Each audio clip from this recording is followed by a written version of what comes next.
Hello guys, welcome back to my channel Payel's kitchen. আজকে আমি তোমাদের সাথে বাঙালিদের বিভিন্ন ঐতিহ্যবাহী মিষ্টি পিঠের মধ্যে অন্যতম একটি পিঠের রেসিপি শেয়ার করব। আমার আজকের রেসিপি সন্দেশের পাটিসাপটা। তাহলে চলো বন্ধুরা, অপূর্ব স্বাদের সন্দেশের পাটিসাপটা আমি কিভাবে বানাই সেটাই শেয়ার করি। প্রথমেই আমি একটি বলে 1 বাটি চিনি, হাফ বাটি সুজি, 1 বাটি জল দিয়ে ভিজিয়ে রাখছি।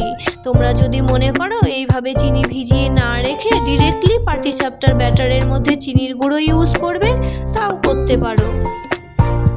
এবারে পাটিসাপটার ব্যাটার বানানোর জন্য হাফ বাটি ময়দা, হাফ বাটি চালের গুঁড়ো, আগে থেকেই ভিজিয়ে রাখা চিনি আর সুজির মিশ্রণটি দিয়ে কিছুটা দুধ দিয়ে দিচ্ছি। এবারে সব কিছুকে ভালো করে মিশিয়ে নিচ্ছি। ব্যাটারটিকে আমি কিন্তু খুব ঘনও করিনি, আবার কিন্তু জলের মতো পাতলাও করিনি। এবারে পাটিসাপটা ভাজার জন্য আমি একটি কড়াই গরম করে নিয়েছি। এখন বেগুনের বোটাতে সাদা তেল মাখিয়ে নিয়ে কড়াইয়ে মেখে নিচ্ছি, যেন পাটিসাপটাটা কড়াইয়ে লেগে না যায়। এখন 1 হাতা ব্যাটার দিয়ে কড়াইটিকে একটু রোটেট করে গোল করে ছড়িয়ে নিচ্ছি ব্যাটারটিকে।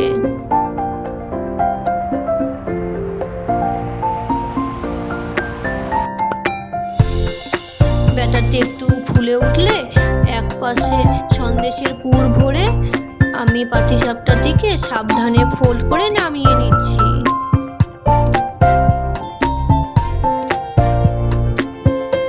আবারও বেগুনের বোটাতে সাদা তেল মাখিয়ে নিয়ে কড়াইয়ে মেখে নিচ্ছি।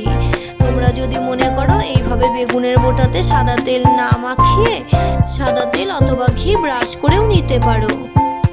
আবারও 1 হাতা ব্যাটার দিয়ে কড়াইটিকে সাবধানে রোটেট করে আমি গোলাকার রুটির মতো শেপ দিয়ে নিচ্ছি।